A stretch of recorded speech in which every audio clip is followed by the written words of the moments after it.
Coffee, big cup, and hello. Or weirdly mini cup, if you're me. I just got back from tiny. It's a tiny little mug. I just got back from Niagara Falls fairly recently, and I found this tiny little mug, and it's sort of in the style of those Starbucks "You Are Here" mugs, and I just could not resist coming onto the podcast and being like, "Coffee, big cup, and hello," with like the world's The tiniest little mug. world's smallest a cup of coffee. That's great, though. Isn't it just the best? I'm living for it. Anyway, welcome back to another episode of the Gilmore Way Podcast. A few months ago, we did an entire episode on how motherhood is depicted on the show, and we promised we would be doing more episodes about motherhood in the future. So we're here to deliver on that promise. This week, we're taking a look at the differences in depictions of single motherhood, stay-at-home motherhood, and working moms. One of the episodes we're looking at this week is Back in the Saddle Again, and during the business class project, Rory's group talks about whether there are any parents who are available to be their advisor. And very few of their moms work, except for Lorelai and Brad's mom. So we thought it would be a good time to take a closer look at the depiction of women, economic labor, and domestic labor on the show. But before we get into that, as always, if you could just quickly do the YouTube-y things, like this video, share it to your friends, subscribe to our channel, we'd be eternally grateful. It really does help us out. But now on to the episode synopses. All right, Season 2, Episode 17, Dead Uncles and Vegetables.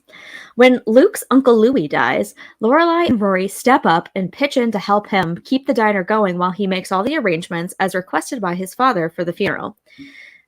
The guy who competed with the town troubadour back in Season 1 opens up a farmer's market in the town square, and Taylor Dosey gives him crap for not getting the right type of permit because he's stealing business from Dosey's market.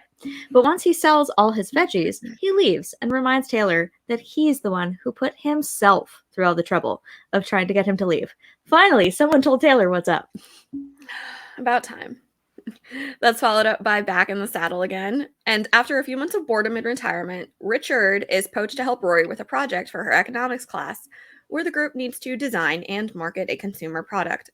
But when the group doesn't win the business fair, even though Richard is convinced they have the best, most practical product, he decides to go into business for himself because he hates being retired, and helping Rory reminded him what he loves about working.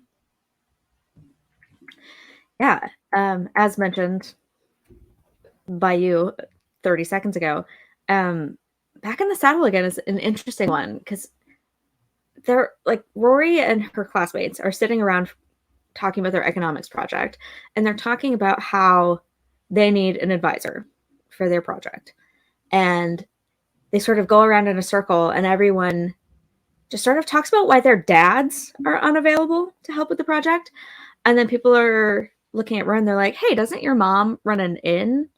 And she's like, "Well, yeah, it's a really small inn. It has a very small diminish her mother's role in the business as a way to get Lorelai out of it." I mean, I don't think she's actually trying to diminish her mother's job. She knows that Lorelai's not going to want to do it, and so she tries to downplay it a little bit. But the only other person in that group whose mom actually works is Brad. And his mom is the curator at the Hartford Natural History Museum. And Paris makes fun of that job and likens it to a taxidermist, which is so far from the truth.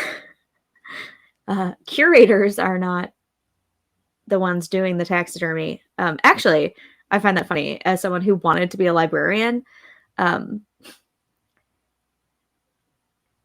Jobs in galleries, libraries, archives, and museums are a lot harder to get than you would think. You need a lot more education than you would expect. And so Brad's mother probably has a master's degree in art history or something similar or equivalent. And so her job is very important and very, high level work. But Paris kind of puts her down. And so Brad's mom and Lorelai are the only ones who are even sort of in the running for this advisor position.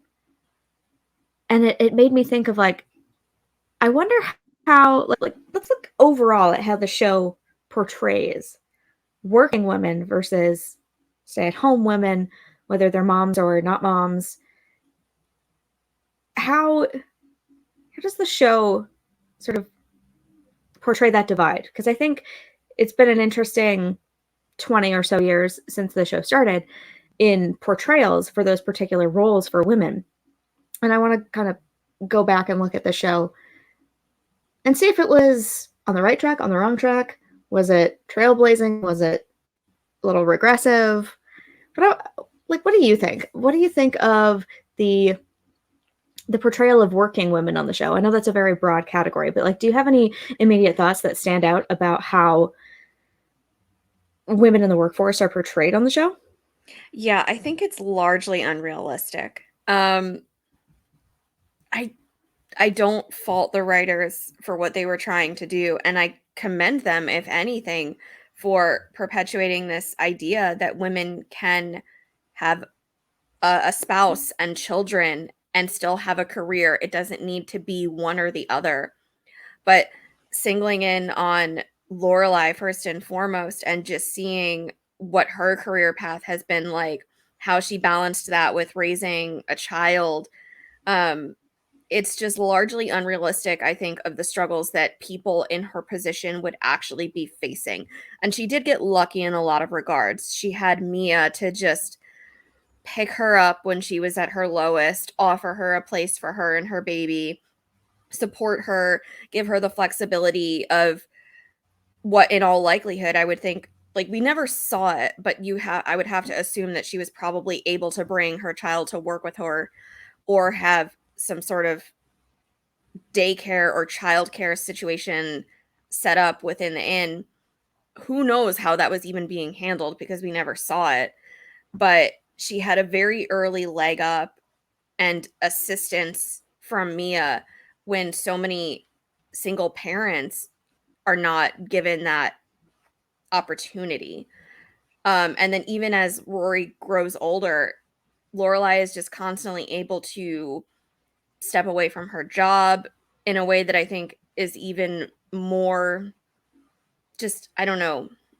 I get there's flexibility. It just never made sense to me how Lorelai could just leave the inn on a whim's notice when she had something that she needed to do or wanted to do, especially within the role that she's taken as manager. But we see it with Sookie too, with Emily. I mean, Emily didn't work necessarily. We'll get into that. But I don't think the show depicted what the actual struggle is like to have a household and a family and be raising children while also broaching stay-at-home motherhood, single motherhood. It kind of glossed over and painted a pretty picture of what it's like, and it made it almost seem easy, and it's the furthest thing from it. I totally agree. By skipping over the first 15, 16 years of Rory's life, the show really does gloss over the hardest years of Lorelai's life. And by the time we catch up with them in season 1, they have a house and a car, and life looks comfortable, if not glamorous, and it makes it seem like single motherhood is easy, when in reality, Lorelai got very, very lucky. Most people don't get to live for free, even if the conditions are not ideal. And most people don't have a great community that can pitch in and fix things or babysit for free or childcare for free, any of these things. This is why I say that, whenever she says, I did it on my own without any help from anyone, I'm like, no. You did have help. Maybe not financial help in the way that your parents are trying to offer you now, but you had help, and you had certain advantages and assistance that some people just don't get. So I think that there was a bit of an idealization of single motherhood, and I understand it. I think at the time there weren't a lot of good depictions of it on TV, and they wanted to rectify that a little bit and make it seem not so bad. I can't come up with any particular examples off the top of my head. I'm sure someone who's watching might have a better cultural lexicon than I do. for this, but like I can't personally think of anything in the preceding years that was specifically about single motherhood and portrayed it as well as this did. So I think it was trying to fill a bit of a niche where it was just like, okay, we need to stop portraying only nuclear families, and we need to show that there are other types of families that can be functional. But in trying to do that, I think they took it a little bit too far and made it look too idyllic and almost utopian. It's very romanticized, and it makes it seem like all you need is a plucky spirit and, you know, a can-do attitude, and that's all it takes to be a great single mom who is just is good at everything and can do it all. Which,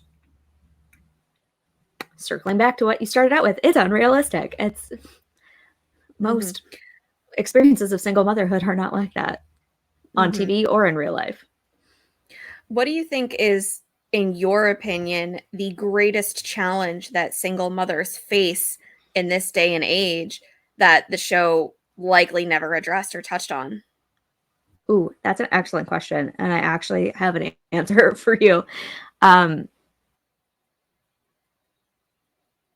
The fact that single mothers are both the breadwinner and the primary parent, and also mother and father, or two parents. You know, like they have to do it all. Not every household has the privilege of being a two-parent household these days. There are any number of reasons why both parents might not be willing or able to be present. And, you know, I've sort of touched on this in the past, and I'm sure I'll go into more detail in the future. But anytime someone is, quote, there's some sort of impact to that, whether it's practical, whether it's financial, whether it's psychological, right? And so I think as it pertains to this conversation, the most relevant facets of that would be the practical and the financial, right? So having two parents makes it more likely that someone will be home when the kid comes home from school, or shortly thereafter, if not both parents, or that there will always be an adult around more for certain. And it'll make it more likely that finances won't be stretched crazy thin. And another interesting thing about a two-parent household that I was kind of thinking about the other day is how when there's only one parent, they make all the decisions. That it's just their way or the highway. Whereas when you have two parents, then you have two people whose worldviews and philosophies and ideas clash a little bit. And so they have to sort of meet in the middle when it comes to parenting. And I think that might actually be beneficial because you find sort of a happy medium that might actually be better for the child, where it's like, you know, one person's idea might be a little too extreme and the others might be too permissive. And so you find this compromise somewhere in the middle where, you know, the quote unquote, the best idea wins. So, and I think that might be where Lorelai's parenting can falter a little bit, where it's like, it's just her. She doesn't have anyone to temper her ideas about what's okay for her daughter. And so it's just her. Most of the time, I think her decisions are not crazy, and Lorelai did an okay job. Rory turned out all right. She has her moments, obviously, which we'll get into in future streams. But, you know, just imagine the impact of having someone like Luke or Max or Christopher in Rory's formative years, someone to push Lorelai on her ideas about the raising of Rory and what that might have meant for Rory's development. So, yeah, when it comes to being a single mother, you're solely responsible for everything, and it's really hard. And, you know, I tip my cap to every single mother out there. But I think another thing that the show kind of glosses over is the fact that a lot of times single mothers are single mothers, not so much out of choice, but out of necessity or circumstance, right? They were left, they were abused, they were widowed, or there could be other circumstances that left them in this position. Lorelai chose this. She chose to not make Christopher go through with the wedding. She chose to leave her family. She chose to raise Rory in a shed in a small town in Connecticut and do this all on her own. So Lorelai's in this like weird privileged position in that she got to like choose this lifestyle for herself. And I think it really oversimplifies the reality. And, going back to perhaps divorce, some women are left financially screwed over in a divorce, and they're left with the child and have to contend with that. But this show just completely ignores all of these more complex financial dynamics that can be at play, economic, psychological dynamics that can be at play when it comes to deciding to go it alone in raising your child. Mm-hmm. Everything that you just said has given me so many just thoughts and questions that I want to pose to you, especially on the psychological impact of what it can mean for a child to be raised in a single parent household, especially when that is something that is not, like you said, by choice necessarily, but by extenuating circumstances that mean that that parent has to go it alone for whatever reason. But I think to what you said about how significant and impactful it was for Rory to have male pseudo father figures in her life, mainly Luke. But I think back to season 1 when Max is even trying to lay some groundwork on, should I establish rules for Rory in terms of, does she have a curfew? Do I need to be worried about her kissing boys on the couch? Like, how do we discipline her? And Lorelai, and we've talked about this already, I think, is correct in saying, like, you really probably don't have to do too much because she's grown. She's got a good head on her shoulders. There's likely not too much that you need to be worried about. But do you think in that situation, Rory would have benefited largely from having Max sort of establish those rules? And alongside of that, do you think that there was any sort of negative impact from Rory sort of having just Lorelai even fly by the seat of her pants sometimes with establishing rules within the household, being absent sometimes? Do you think that Lorelai having a career and raising her child impacted Rory in a negative way? And would she have benefited from having someone like Max in her life in that father figure role? That's such an interesting question. We need a prequel where it's like the early years at the end. I need it directly into my veins. Yep. I know. I'll take all of the spin-offs and prequels and sequels that we can get. At the point that Max came into her life, like you said, she was already kind of grown. She was not fully cooked, but like mostly cooked. Mm-hmm.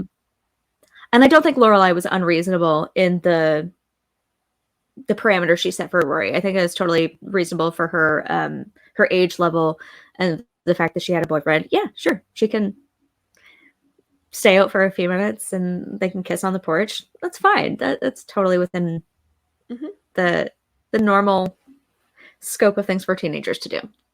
So in that instance, I think Max was maybe trying to get in where he wasn't needed, if you will. Both of them might have benefited from it earlier in Rory's life. It's hard to say. But Rory is parentified, her mom wasn't always around and was young when she was raising her. And so Rory had to sort of mature a little faster than most kids should and she had to sort of be the voice of reason at times when her, you know, eclectic, passionate mother decided to do something kooky. Yeah. And so I almost wonder if it would have been better if she had a more direct secondary parental figure, whether it was a father figure or even sometimes like an aunt figure, a grandparental figure, something like that could also come bring balance to a household like that. And Rory really didn't have that. So, But that is a fantastic point. And it makes me think of how, now that you've said it, Rory seemed to really latch on to any secondary supervisory or parental figure that she had come into her life. Whether you make an excellent point that I hadn't considered up until you just said it, whether it is an aunt or whether it is a grandparent or whomever. And I think that's why she was so quick to establish and want to establish voluntarily such a great relationship with her grandparents, because it was additional care and just compassion and attention showed to her well-being that maybe were like, as much as she and Lorelai have such a great bond together, I think for Rory sometimes, even if she never wanted to admit it, like mommy just wasn't enough. Sometimes she did need a second person there. And I think that's why she was so quick to absorb Emily and Richard into her life, even though, they're grandparents biologically, so that just makes sense. But I think that's why she was also so ecstatic to see the relationship progressing well when it did for Lorelai and Max, because she thought, maybe I could have a father figure in my life in this way. And we have that scene in the classroom in season 1, or well, not season 1, but we have that scene in the classroom when she makes it very clear to Max, she's like, I wanted you to be my stepfather. And it's just very telling to me, like, this girl was not getting enough, it seems, from Lorelai, whether she wanted to admit it or not. yeah, I think Lorelai always aimed to be enough. She kind of made herself out to be super mom a little bit. And it's like, it's me and Rory against the world. I've said it before. That was always the vibe. And it's so hard to say that, like, no one can be everything for their child. I think, there are a lot of single moms out there who are doing a great job, but I also think that, like, the relationship between Lorelai and Rory was too insular and they shut out too many people, and a lack of outside influence might have stunted Rory a little bit. And it's hard to say whether it was because her mom was working or because of her mom's attitude on the whole. But that leads us to an interesting conversation about Rory's early childhood growing up in the inn, because they were extremely fortunate that Mia was willing to let them live freely or cheaply on the property. But I've always wondered, how did Lorelai hold down a full-time job as a maid and also raise a young child? Who cared for Rory when Lorelai was working? And what impact did that have on Rory? At one point did Lorelai kind of stop having childcare look after her, if that makes sense? Like, was there a point where she was like, Rory is 8 and she's so self-sufficient. She's like a self-cleaning oven. She doesn't need a babysitter. Just leave her with a book and she'll be fine. Was there a moment where that happened? Like, I always wonder. And again, this is where we're going with this, is that the show just glosses over all of that and made it seem like it was easy. And she just basically raised herself. I don't have to worry about it at all. Which, not realistic. Not healthy. No, there are so many unanswered questions from Rory's childhood that if we had answers to them, it would help us in terms of this discussion right now, but we just don't. So we have to fill in the gaps for ourselves. But it's a good thing to wonder, like, what were those first few years of Rory's life like? She was living in a space that was, I think a lot of people would say, like, not adequate, borderline inhospitable or neglectful, or something that, like, in this day and age might have child services even coming to investigate, like, is this okay for this kid to be living here in this condition. And Lorelai, I think, would have run a very significant risk of having her child taken away from her and removed from the home. Again, that's its own topic. We don't see it, but it falls in line with the impact that single motherhood can have on a child when they have to exist in conditions that are not up to par with what we deem appropriate and healthy and beneficial for a child. So I want to talk about the impact of just the psychological impact of how this can impact children, but I think there's also something to be said too for how this can also psychologically impact moms when they're not able to be with their children full time as well. So, where do you want to start? Oh man, again, there's so much to talk about on this that I suppose I could start by saying that like single moms are one of the most likely groups to end up in poverty. And we know that they lived an impoverished existence for the first decade or so of Rory's life outside of Hartford, because they left when she was about 1-ish and moved into their house when she was about 11. So for 10 years, she lived in a shed with presumably no insulation, possibly no indoor plumbing, sharp implements. You're right. It seems ripe for child services to come in and investigate. But yeah, the psychological impacts, that ties in with a lot of different things that are kind of on the docket for this particular episode, because that is sort of one of the reasons that a lot of people have decided to stay home with their kids in recent years. You know, there was kind of a noticeable upswing between like 2000 and 2020 before the panini hit, of just people deciding that it would be better for their kids if they were to spend more time with them. Because there are also studies that show that sometimes kids who spend full time in daycare end up being more aggressive and end up having behavioral problems, especially at transition times, like drop off and pick up. So I don't think there's an easy answer of like staying at home is absolutely better or working is absolutely better. I think there's sort of like a balance to be struck. So the psychological impact, like whose psychological, well, I guess we're talking about psychological impact on kids, but there's also a psychological impact on adults who want to stay home, right? So when it comes to kids, they, like, I don't think that there's research that shows demonstrably that there's sort of like an appreciable impact of their parents staying home with them all the time. Because, you know, kids need socialization. They need other adult influences, teachers, students, friends, other family members are all other influences that will come into a kid's life and ideally change them for the better or influence them for the better. So, you know, it's not clear cut that the biological parents being the primary person who is there all the time and spending all of their time with their kids is any better for them psychologically. But like I said, there are studies that show that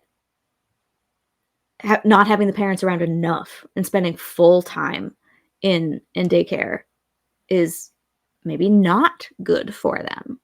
Do you have any particular opinions on that, or any experience in your own life from friends or family?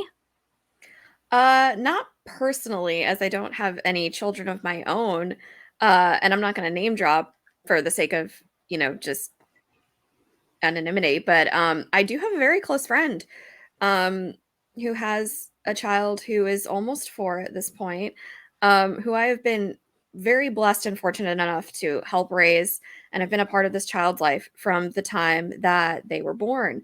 Um, and I don't want to get into too many specifics about my friend's life because again, that's their business and that's not what we're here for. But there were times when she as a mother had to step away from a career path and a job because her spouse was working and someone needed to be there to raise this child and supervise them full time. It impacted her in a lot of significant ways that I saw as her friend looking in from the outside. Um, she wanted to be working sometimes, and she found a lot of fulfillment and enjoyment from that. And she was not able to, and that affected her own well-being because she felt like her potential was being diminished.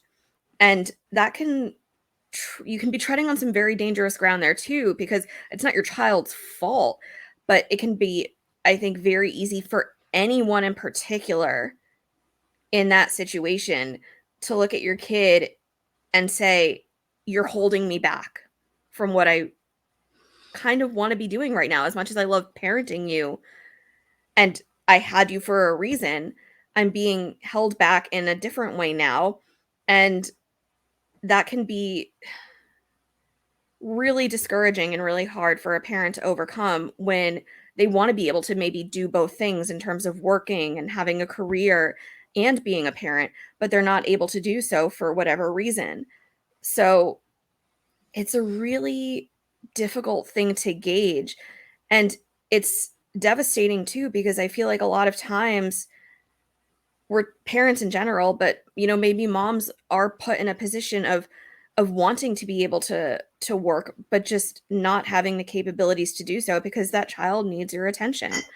Um, and my heart breaks for people who are in that position who want maybe more out of life than what they're currently getting and want to have that career too, but just can't because that child is there. And again, I'm not trying to dump on having children. It is a very rewarding and wonderful and positive experience, I'm sure, just from being a part of, again, my friends' children's lives.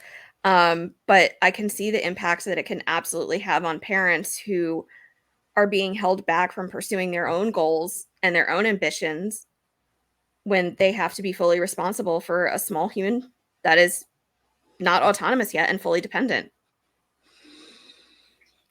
Yes, all of that resonates for sure. I also don't have kids yet, but you make a good point about some people want to be working. Some people have a very strong pull toward a particular vocation or career path that is very fulfilling and, it's something that they derive great pleasure from. And it really comes down to not only, lifestyle choices and economic choices, but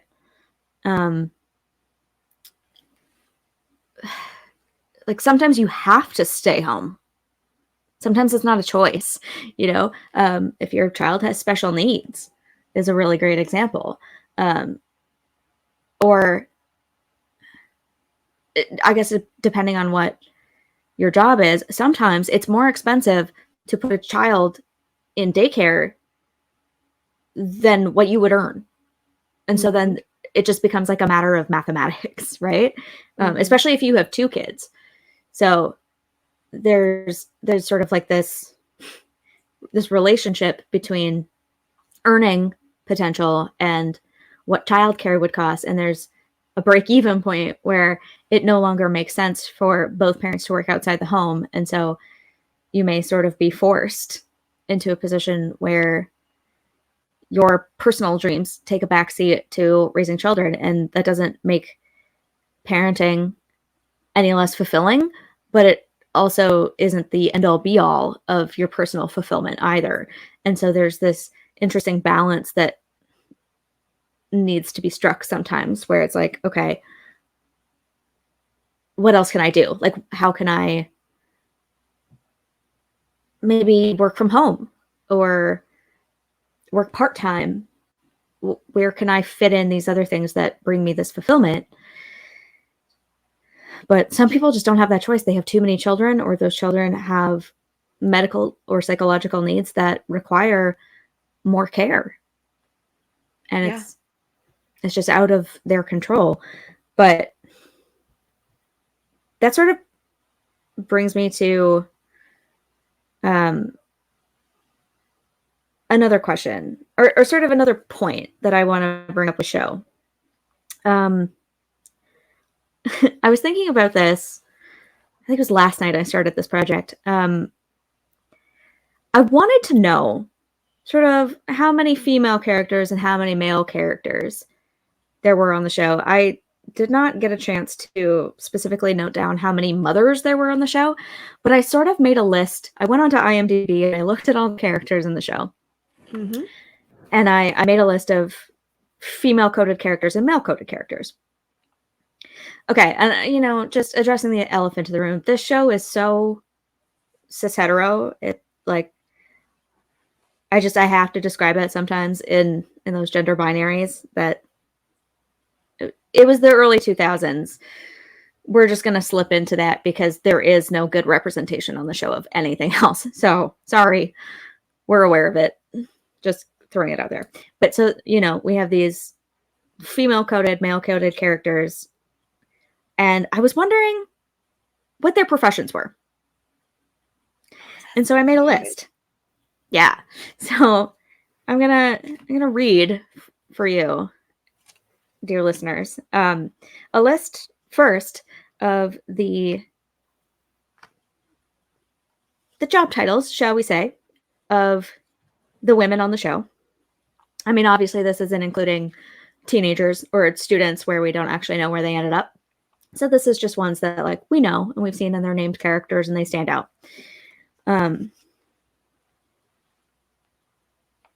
Maid, inn manager, inn owner, chef, antiques dealer, surrogacy clinic owner, dance teacher, East Coast rep for L'Oreal Cosmetics, mechanic, jewelry maker, teacher, shop owner. It's like I'm referring to Anna in that one. So like she has sort of an eclectic collection of things that she sells. Musician, lawyer, secretary, photojournalist, bakery owner, media exec, accountant, police officer, guidance counselor, swimming coach, psychologist, judge, nurse, someone who was working at Saks Fifth Avenue and then became a stay-at-home working mother and wife, interior designer, meter maid, restaurant co-owner, politician, part-time medical record transcriptionist, foreign correspondent, and journalist. So obviously those are like there's only one of each. Like there are more than one. Like there are 2 female judges on the show, for example. There is more than one female musician. But so those are the job titles for the females on the show. And now, let me to read you the list of the male job titles. Oh, here we go. Here we go. Insurance executive, restaurant owner, construction worker, market owner, market worker, publisher and author, newspaper and media exec, newspaper magnate, concierge, inn manager, produce guy / farmer. I just wrote down jack of all trades for Kirk. So sub in all the things he did. Musician, copy store guy, software guy, I think, for Chris. He did something with software, I think. Journalist, screenwriter, cook, bookstore owner, handyman, food truck owner, lawyer. Spoiler alert, there are more male lawyers than female lawyers. There's like 1 female and the rest are guys. Chef, mayor, doctor, furniture store owner, online magazine editor, dean of admissions, banker, teaching assistant, actuary, party planner / decorator, congressman, food reviewer, videographer / documentary filmmaker, newspaper editor, fire chief, town selectman, police officer, troubadour, carpenter / wannabe contractor. What does that say? Chilton teacher, Chilton headmaster, Stars Hollow High principal, pizza guy, reverend, rabbi, Ivy League professor, magazine stand owner, serviceman. Kyle, when he joins the Navy, a serviceman, Mm-hmm. ballet, coffee shop owner. There's another one on here, and I'm like, literally, what did I write? I wish I could read my own handwriting sometimes. But can we just take a moment and appreciate the sort of like gender stereotype nature of those job descriptions and how there's not a single female doctor on the show, and every single female who works in a hospital on the show is a nurse? Yeah. And then even just when you were just like, oh, magnate as a descriptor for one of the men's jobs, I'm like, gosh, with the egos sometimes, like the written in egos, but the self ego, where Lorelai's a magnate, like that woman knocked it. I mean, she worked her way up, but like I would give her like, you know, some semblance of that title for what she did. It's just it's abhorrent to me that we give these descriptors to men and put them up on these pedestals even when the jobs are potentially similar or falling in line. And we, like, you just made an excellent point, like about the whole thing about like lawyers. Why are we using these descriptors to, again, just put men up on these pedestals, and then we're giving women just really basic and subservient titles and descriptors for jobs that are equally as important, if not more so? It just feels so diminishing. Yeah, I agree. And I noticed that, you know, there were so many sort of stereotypical jobs. Like most of the teachers were women. There's a few like exceptions to that. And a lot of the professors at the Ivy League institutions were all men. Okay. Yeah. Like if you pay attention, most of the professors at Yale that we see, other than Professor Jolene in season 6, I don't know if we see any other female professors at Yale. The rest are dudes. There's also one I forgot, midwife, Bruce. How can we forget Bruce? Mm-hmm. But I noticed that there's sort of like a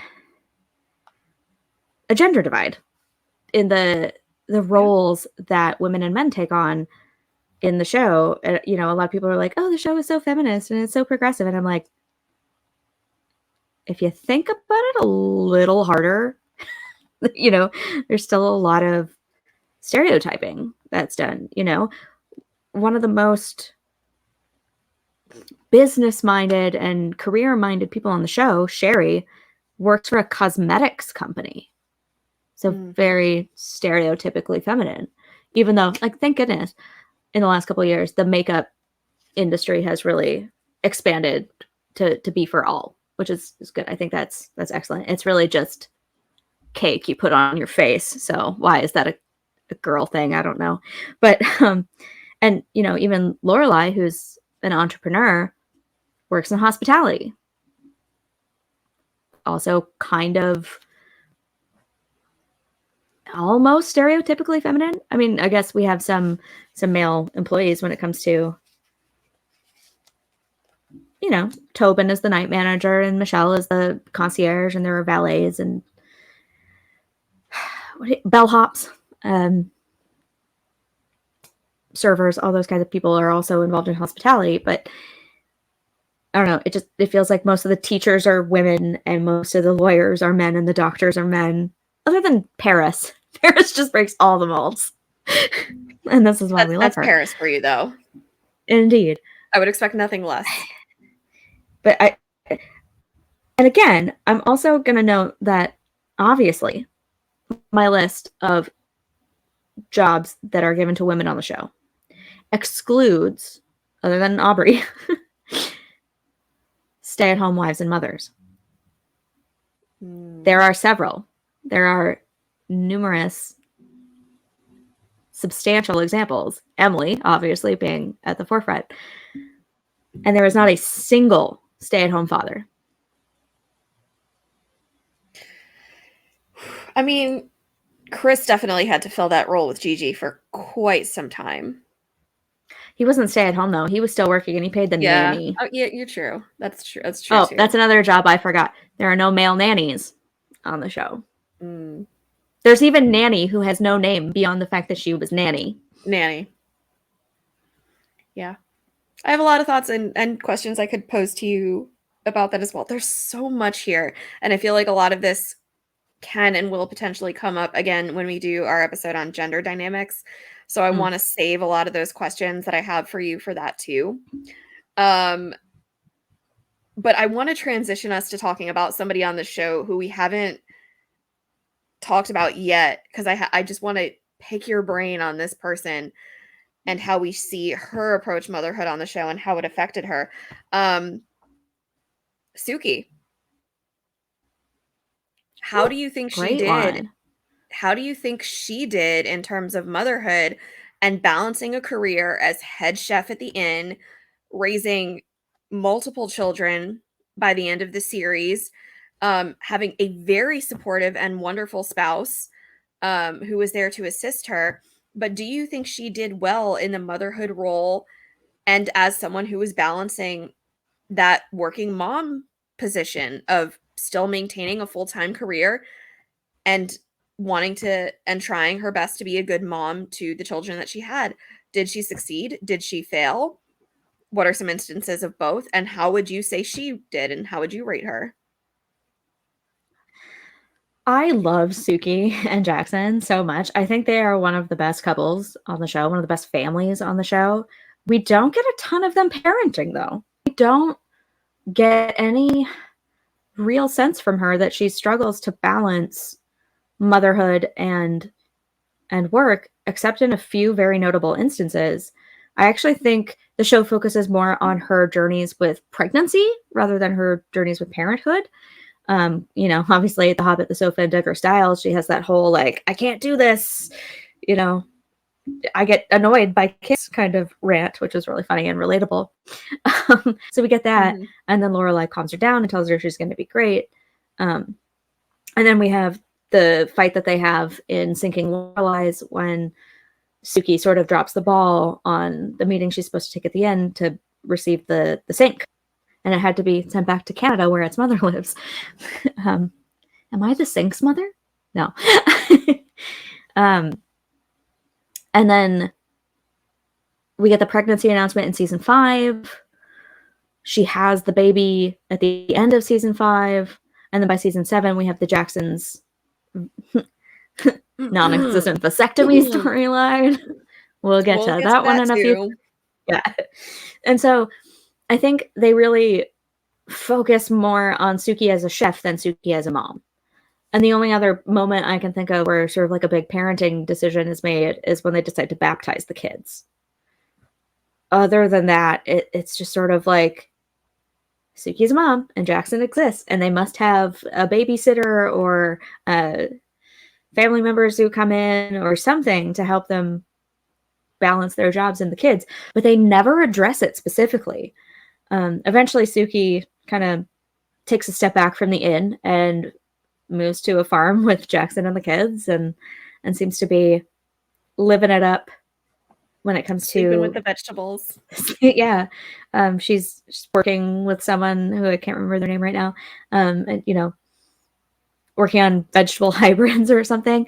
So I think that still counts as work and following your passion, but also maybe focusing a little more on the family as opposed to the business. So I don't know how to answer your question necessarily. Like, I have thoughts, but they make it seem like it's easy for her to maintain her job at the inn. I guess the only other instance that jumps out to me of any potential struggle that they show of her being a mom or anything like that is the episode where Michelle is convinced that they have ghosts or thieves. It's totally ghosts.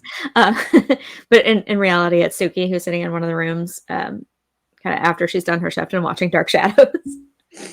And she feels bad and she doesn't want to tell Jackson about it because she feels bad that he has to work all day and then stay home with the kids.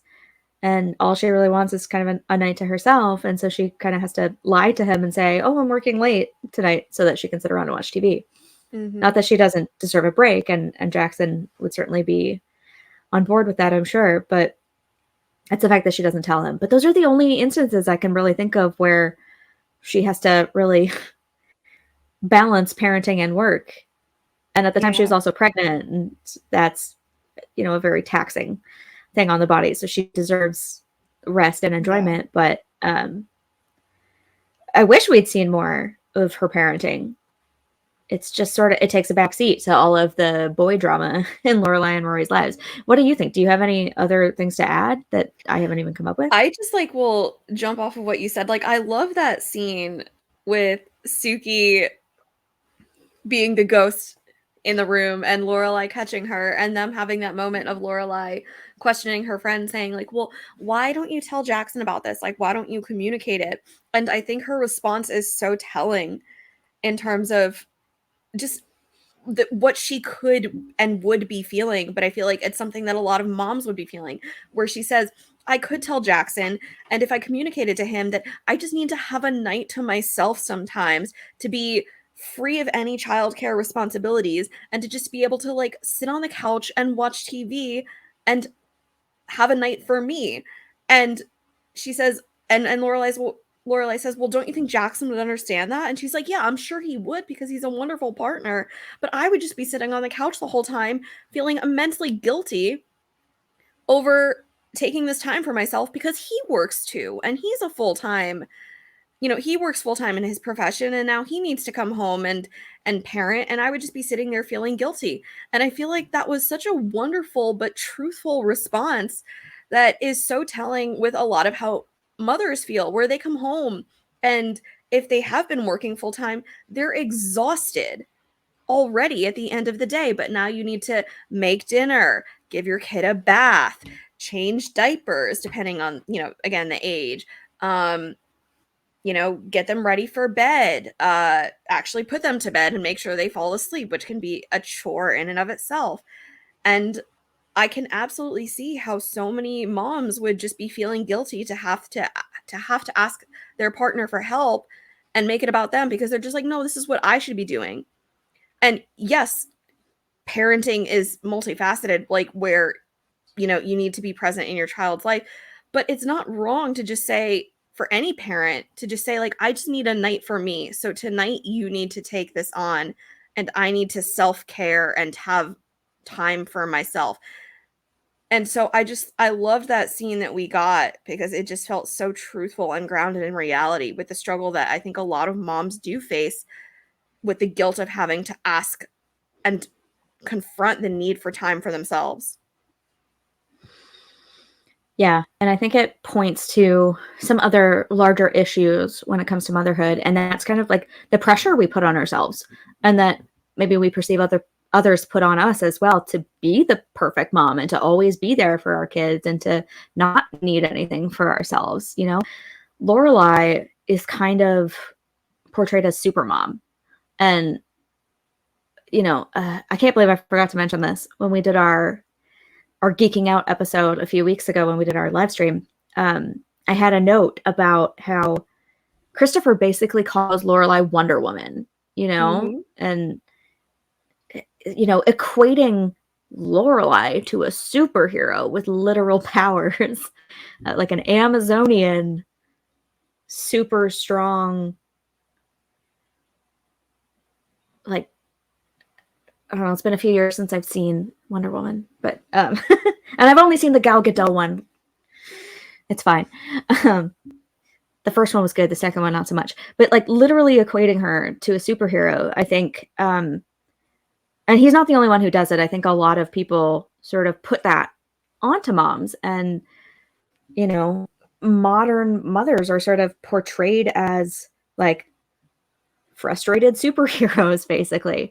And yeah, parenting is hard, but it shouldn't be a literal superhuman effort to be able to do it. And mothers are still people too. They still have needs of their own that don't revolve around their children, and those need just as much attention as those of their partner and their children as well. So Yeah, it was great that Sookie wanted to carve out some rest time for herself. But yeah, she probably should have been just a little more open with Jackson.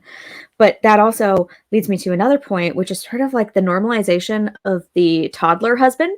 There's been kind of some online discourse about this lately, and I found it very interesting. Just the idea that women not only often have to work outside the home for economic reasons, but then they come home and are also expected to do most of the domestic labor. And husbands who did the dishes or whatever are viewed as like, oh wow, you have such a helpful husband. He's so like amazing. When it's like, no, we both live in this house and we both should be doing some cleaning. Like, why should the woman have to do all of the parenting and all of the cleaning, and men just contribute economically? Do you have any particular thoughts, either in the real world or in the show, about toddler husbands? In the real world, I will say that thank God we're slowly, and I emphasize slowly, we're moving at a turtle's pace with it. But we are, I think, effectively, if not again slowly, starting to move away from that. Where this isn't like, a Donna Reed sort of thing anymore, where I do all the meal prep and the cooking and the dishes and the cleaning and all of the household chores. And, oh, my husband can just come home and kick up his feet and not lift a finger, and it's totally fine. Thankfully, I see us moving away from that mindset where we're seeing households, whether it's two women, two men, two partners, whomever, just having a better establishment of this needs to be a 50-50 down the line co-effort. I love it. We never really got that enough in the show. And I think it's because of, even though the show is only 20 years old at this point, I think it's still dated enough where they were never going to have that coming to the forefront as much as we would have seen if Gilmore Girls was being made in 2023 and the show was coming to the air now. I feel like these dynamics would be so, so different from what we see. And again, I'll fall back on them as a wonderful example. I think Sookie and Jackson did it the best. Jackie and Sookson. That's canon now. I'm going to call him that forever.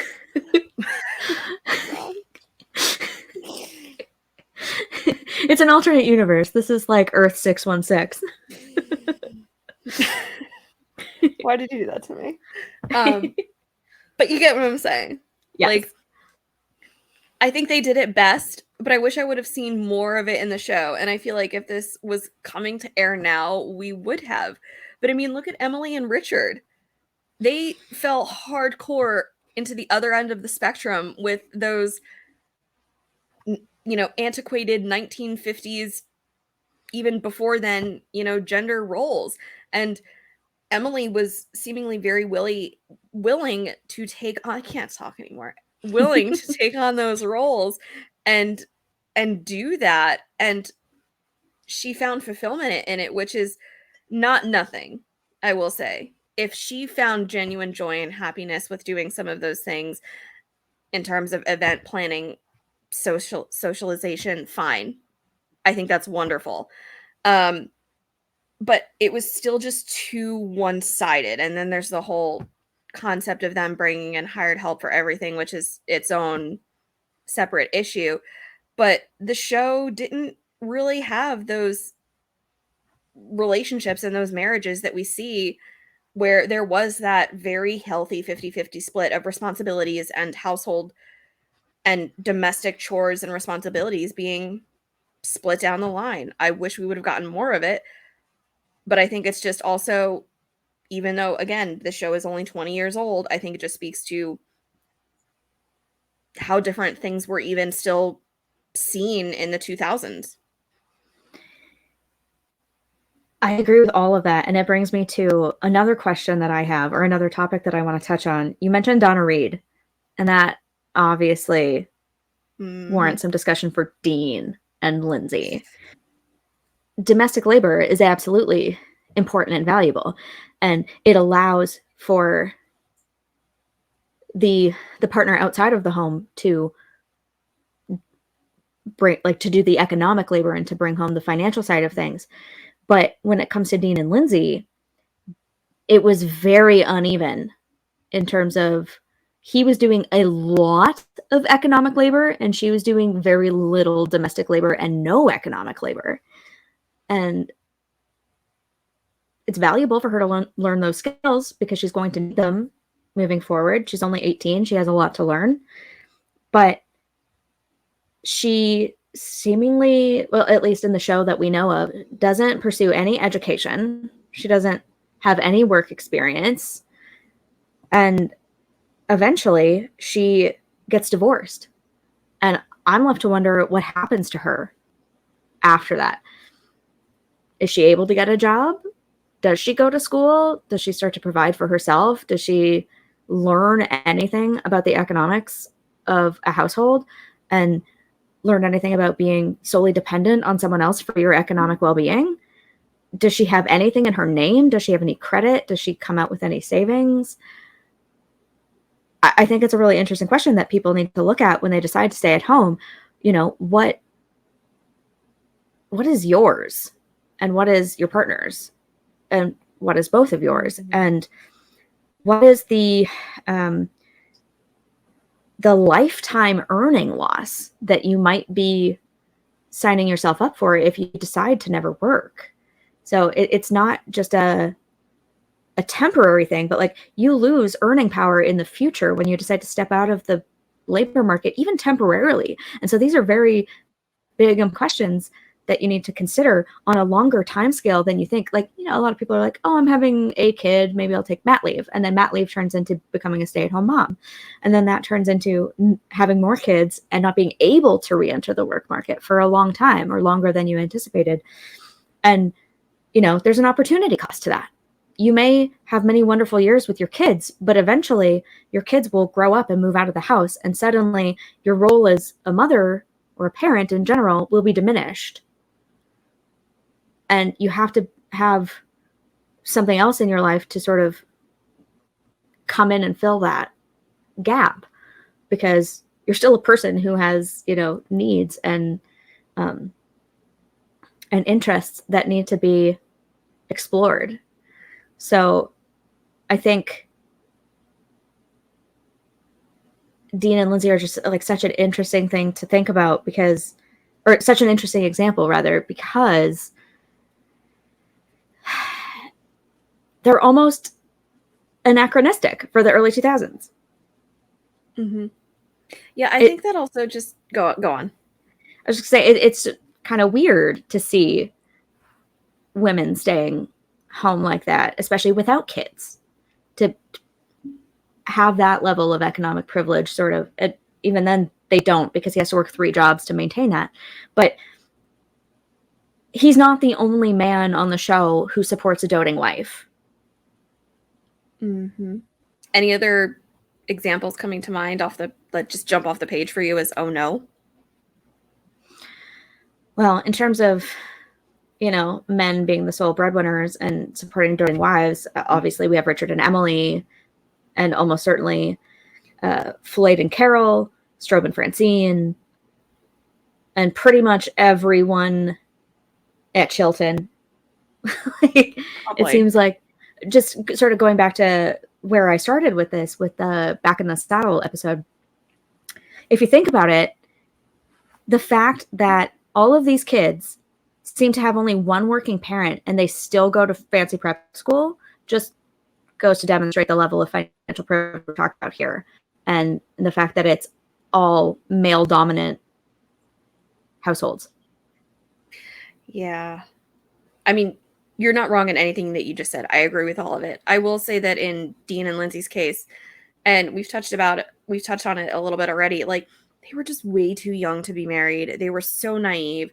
They had no concept of what marriage would entail from, first and foremost, a financial aspect and what it would mean to them in that regard. And they just, I feel sympathetic for them, and especially for Lindsay, because that girl just did not know any better. You make an excellent point that when you enter into a marriage and you decide to be a stay-at-home mother, or even just like a stay-at-home spouse who doesn't work, what you're giving up year after year in terms of personal financial gain, and how much you could be making and how much you could be saving that could assist you down the line, whether you stay married to that person or not, and help you in a retirement sense and in other financial regards that you're going to have as you get older. Lindsay never, like, there's no way that she ever thought about that or considered it, because she just was never taught any better to think about those things. She didn't know any better. She was 19 years old. So she was just entering into this idyllic marriage in her mind with Dean, and just having those roles fall into place, because especially in Dean's mind, like, I feel like that's how he was raised, and his parents filled those roles. And Lindsay's mom probably told her, to just, cook for your man when he comes home, and be a good wife, and leave like a presentable household. These two people were just so young and didn't know any better. And I feel bad for them in that regard. But that's also something that I feel like is common and happens probably still in this day and age more than it should too, where individuals, especially, ones who are getting married as teenagers or people in their early 20s, it's not that it can't always be successful, because I'm sure there are people who are very grounded going into marriages like that and know what to expect and will succeed. But for the most part, that naivety needs to be addressed and talked about, and there needs to be better communication with partners before you enter into marriages like that, knowing what potentially you could be giving up and what is going to be expected and needed from both of you to make that marriage work. I agree with all of that. Last week was so contentious, and here we are agreeing. Yeah, we're still friends, you guys. That's nice, isn't it? Yeah, it's refreshing. I guess that takes me kind of to the next bit. We've already been going over an hour, which is honestly not surprising for us. But something I really wanted to talk about and to touch on was sort of this binary, or the idea that there is a binary, which there probably isn't, between the stay-at-home mom and the working mother.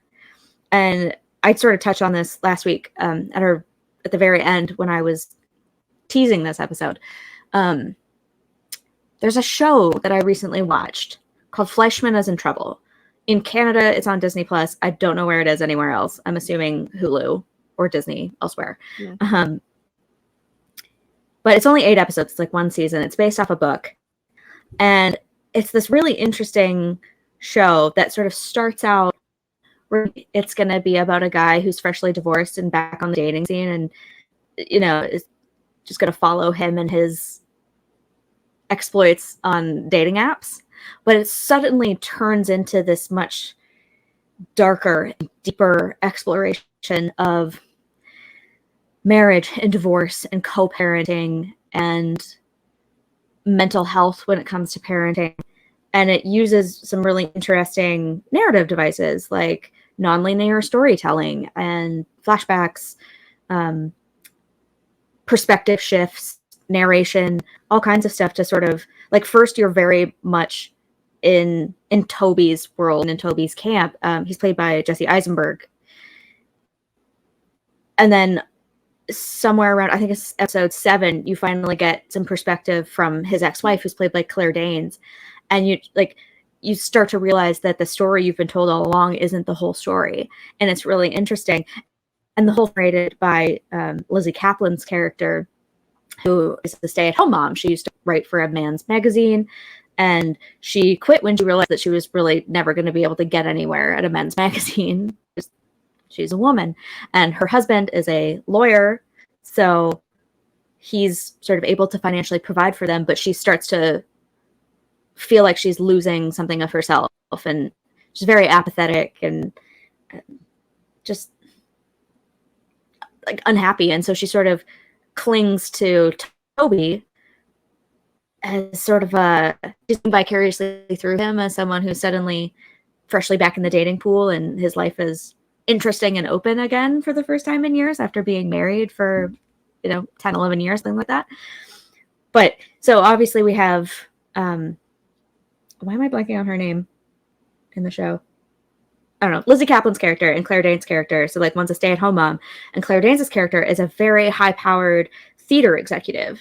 And, so we learn I don't want to spoil too much in case any of you want to go watch the show. And I recommend it. It's quite good. And I think it touches on a lot of the same themes as Gilmore Girls. So if you like that sort of like family dynamics and complicated questions about family and life, dating, divorce, coming of age, pressure on moms and motherhood, you'll probably really like this show. But we learned that, Claire Danes' character was like, she lost her parents really young. And I think she was raised Jewish, but then when her parents passed, she was raised by her grandparents who put her in a Catholic school. And so she felt like she never really belonged. And then she was assaulted, basically, like by her boss. And so she left to start her own firm. And so there was a lot of pressure on her in her professional world. And so her life got busier and she had less and less to give to her kids. And eventually it took a toll on her marriage as well. And, there's a bit of a plot twist sort of mid-season where all of this starts to unravel and you really start to see behind the curtain of all of this. But she was very much about buying acceptance and making sure that her kids were in the right, or them as well, like the parents and the kids were in the right social circles, and she had a lot of friends who were stay-at-home moms with very rich husbands. She actually has some whispers of Emily Gilmore about her in terms of her beliefs on what is socially acceptable. And so I find that a really interesting comparison. But some of her mom friends joke about like, oh, can I take maternity leave from motherhood? I need a vacation. I want someone to hire me just to get out of the house. There's this sort of like idea that stay-at-home moms are desperate to get away from their kids. And then there's the idea that working moms are sad and lonely and isolated and don't spend enough time with kids. And so it's looking at this binary of, the working woman who is admired but also vilified, and the stay-at-home who is condescended to yet revered. We have all these ideas of like, oh, you're staying home with your child. That is so great. It is so, selfless and wonderful of you to just focus on raising your child. But then we also look down on them and be like, well, you're not even contributing to the economy. Like, what do you even do with your day? It's just like drink wine and watch soap operas. But then when they work, we are like, well, you're not spending enough time with your child. How is this going to affect them psychologically that you're not there for them? It's just this whole idea of damned if you do and damned if you don't. And there's this really great quote. I actually copied the whole thing down because I thought it was good not to include here. And so this is Lizzie Kaplan's character narrating. And there it was, the hideous thing that divided the two kinds of women in the world that Rachel lived in, the working mothers and the stay-at-home mothers. Rachel knew the truth, which was that the culture was so condescending to stay-at-home mothers that we allowed them the fiction of thinking that being a mother is the hardest job in the world. Well, it wasn't. Having an actual job and being a mother was the hardest job in the world. You don't have to say it. It's just obvious. It's 2 full-time jobs. It's just math. I just thought that was so perfect. And it made me think about this show in terms of that binary and how it sort of also reinforces like you can have one or the other. And I don't know, do you have any particular takes? I feel like I've been talking for a while. Is there anything in what I've said that stands out to you as it pertains to Gilmore Girls?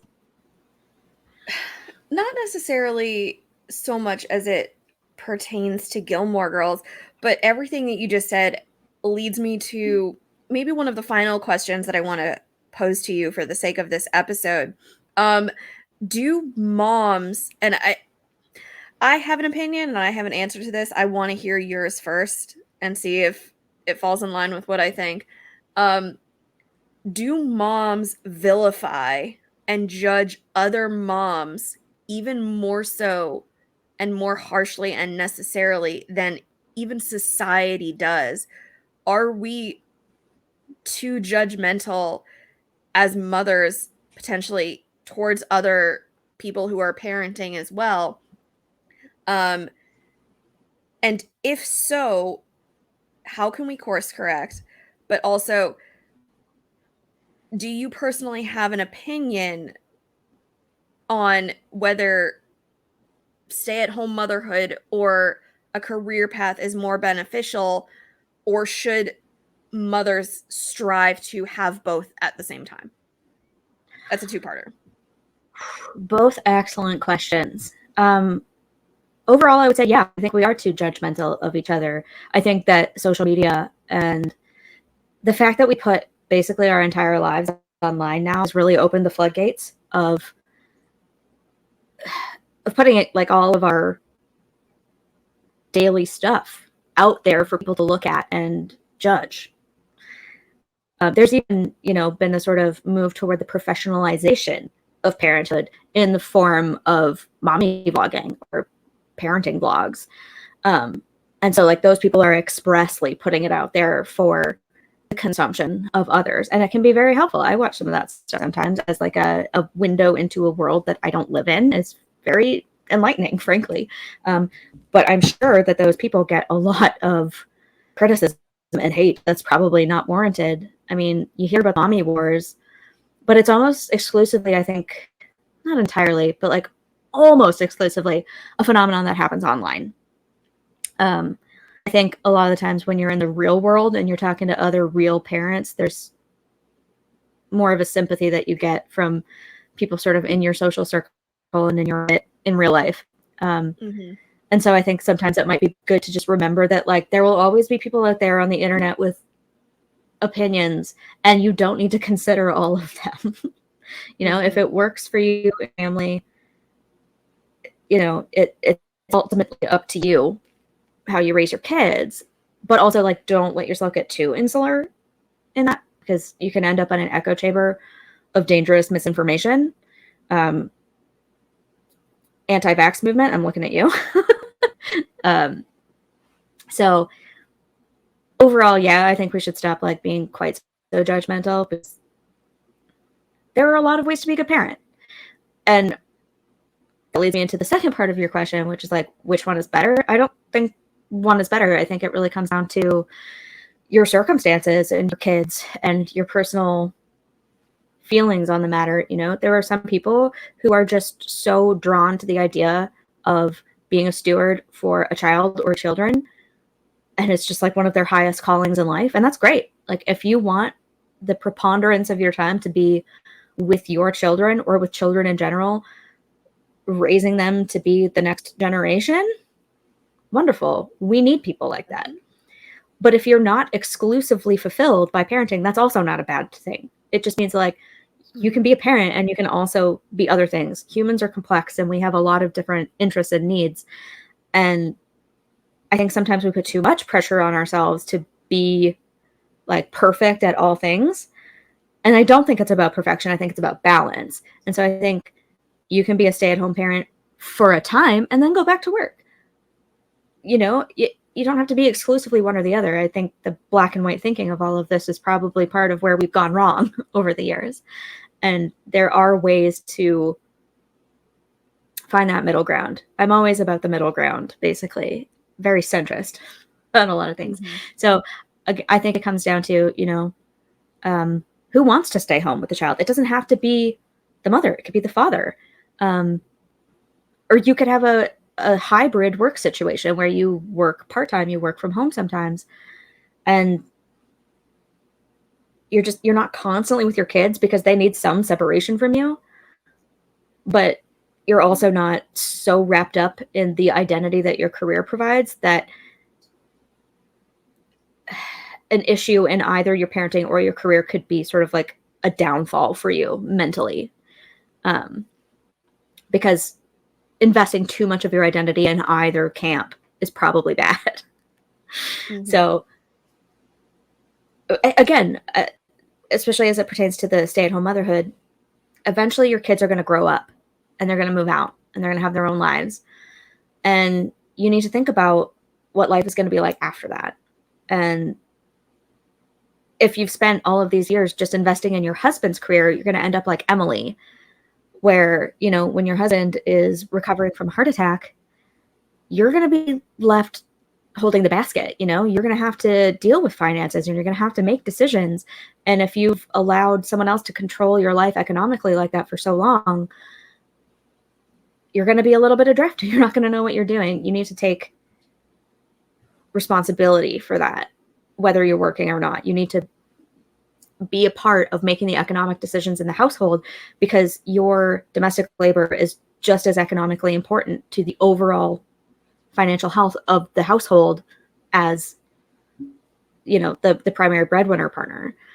And when Richard passes in the revival, rip, we miss you, Ed.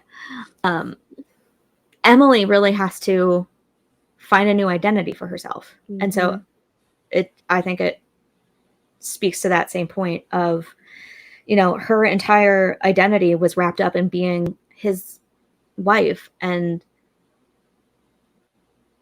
running the events for his business. And, you know, to her credit, she took some of that stereotypical feminine role and she kicked butt at it. You know, she made the most of it. She tried to do it to the very best of her ability. She joined all kinds of volunteer organizations and worked her way to the top. You know, she was the president of the DAR, and she got a lot of social fulfillment out of those things. But even by the revival, she's recognized that that's not enough sometimes. Mm-hmm. So back to my original point, when your identity is too invested in another person, whether it's your kids or your spouse or a friend or your birth family or whatever it is, that may not be the healthiest position for you to be in, because things change. Life is unpredictable and you never know what tomorrow will bring. So it's always sort of about thinking, okay, what's best for our family right now? Is this, you know, the most practical solution we can come up with? You know, what are the economic projections either way? And also what you want out of it. But you have to think to the future, because eventually things will have to change.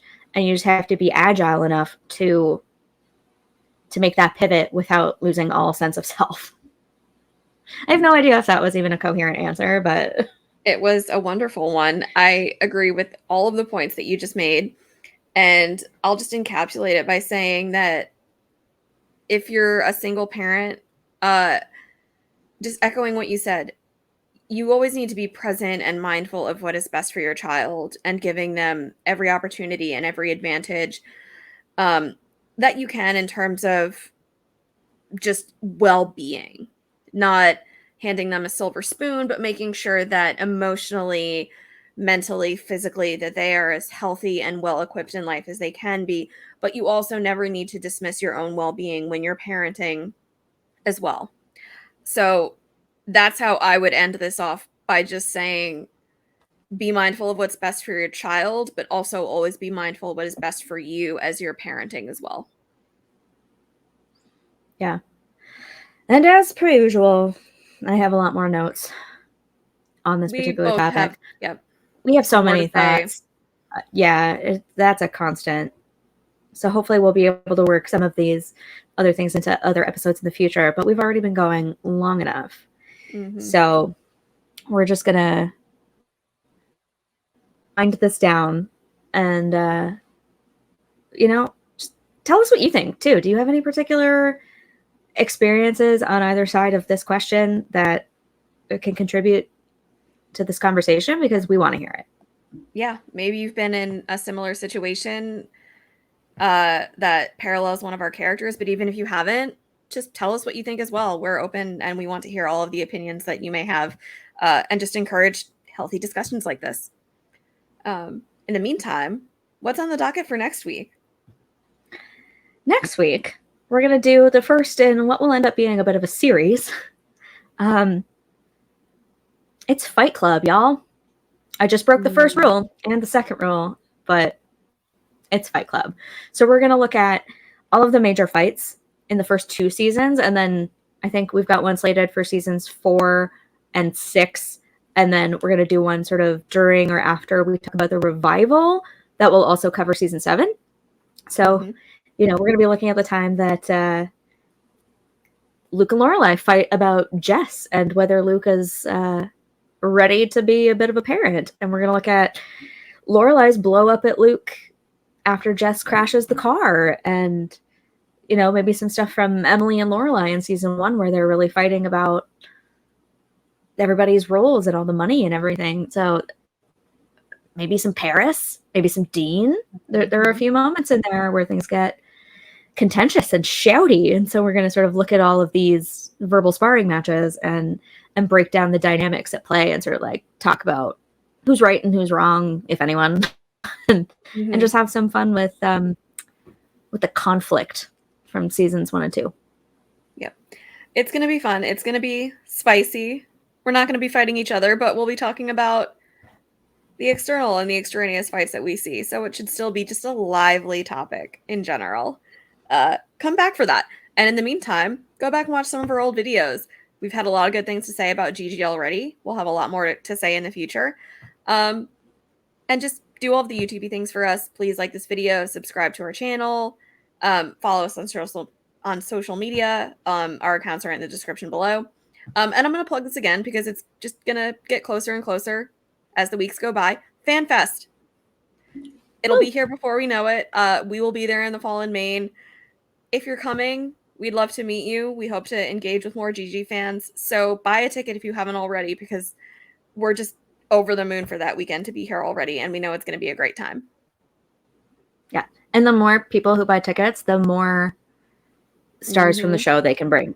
So yep. Do it. It benefits you. Yeah. Too, so yeah. It'll be a great time. I'm already mentally packing in my head. So yeah.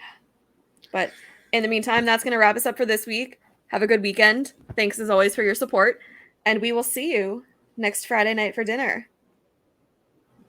Bye. Bye.